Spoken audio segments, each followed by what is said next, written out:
Hello प्यारे बच्चों, आज की कहानी का नाम है धोखा। एक दफ़ा का जिक्र है, एक उकाब और आतू नाम का एक परिंदा दोस्त बन गए। वो जंगल और पहाड़ों के ऊपर साथ साथ उड़ते, कहानियाँ सुनते और एक दूसरे की सोहबत से खुश रहते। एक दिन उकाब ने मेहरबानी से कहा, भाई आतू, अब मैं कभी तुम्हारे बच्चों को नहीं खाऊंगा, मगर मुझे बताओ उनकी पहचान क्या है?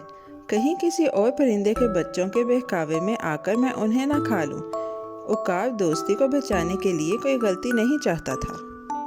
आतू ने पूरे एतमाद अंदाज में जवाब दिया, ये तो मुश्किल बात है। मेरे बच्चे दूसरे परिंदों के बच्चों से ज़्यादा खूबसूरत हैं। उनके पर देखकर आप फौरन पहचान जाएंगे। उसकी आवाज़ में गरूर था और वह मुस्कुराया, ये सोचकर कि उसका तरीका अपने बच्चों को बचाने के लिए चालाकी भरा है। उकाब ने आतू की बात काटकर कहा, बस मैं समझ गया, अब मैं कभी धोखा नहीं दूंगा। मगर भाई, बेहतर है कि पहले सब पूछ लिया जाए, बाद में पछताना कुछ काम का नहीं। खैर, खुदा हाफिज, हम फिर मिलेंगे। फिर उकाब ने अपने मजबूत पर फैलाए और ऊंचा उड़ गया और आतू को शाख पर छोड़ गया। अगले दिन शिकार की तलाश में इधर उधर उड़ते हुए उकाब ने एक ऊंचे दरख्त की शाख पर एक घोंसला देखा। घोंसले में 4 या 5 काले बदसूरत चूजे जोर जोर से बाचू बाचू कर रहे थे। उकाब ने घोंसले के गिर्द चक्कर लगाए, दिलचस्पी से मगर मोहतात रहते हुए, आतू की बात को याद रखते हुए। उकाब ने अपने दिल से सोचा, ये चूजे मेरे दोस्त आतू के बिल्कुल नहीं हो सकते, क्योंकि ये ना खूबसूरत हैं और ना ही उनकी आवाज़ मीठी है। अपने अंदाजे पर यकीन रखते हुए वो नीचे झपटा और एक एक करके चूज़ों को खाना शुरू कर दिया, ये समझकर कि वो आतू के बच्चों को नुकसान नहीं पहुंचा रहा। जब उकाब तकरीबन सब चूज़े खा चुका था, अचानक ऊपर से शोर हुआ और कोई ज़ोर से बोल उठा, ए, तुमने क्या किया? ये मेरे बच्चे थे। आवाज़ सुनकर उकाब घबरा गया, पर जोर से फैले और वो जितनी तेजी से हो सका वहां से उड़ गया और घोंसला खाली छोड़ गया। करीब ही एक चमगादड़ जो शाम के आसमान में उड़ रही थी, रुककर सोचने लगी।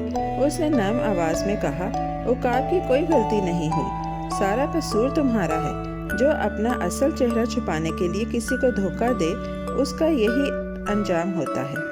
चमगादड़ की बात दरख्तों में गूंजी और ईमानदारी का सबक सिखा गई। आतू ने जब तबाही देखी तो पछतावा और गम महसूस किया।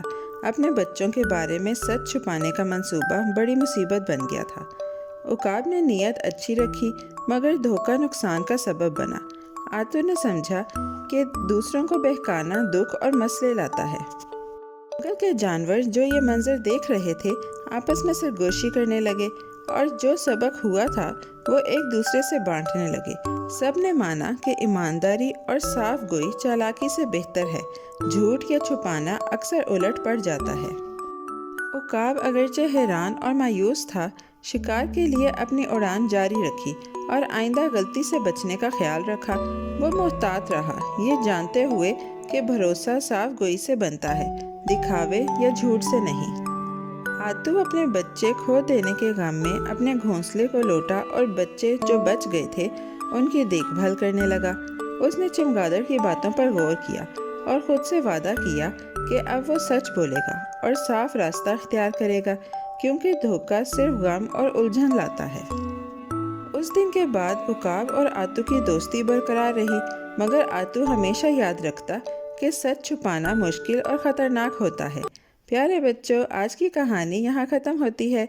बहुत जल्द हम एक नई और दिलचस्प कहानी के साथ वापस आएंगे। Bye bye. प्यारे बच्चों, कैसी लगी आपको ये कहानी? ऐसी ही मज़ेदार कहानियाँ सुनने के लिए हमारे चैनल को लाइक, सब्सक्राइब और शेयर करना मत भूलिएगा। Bye bye.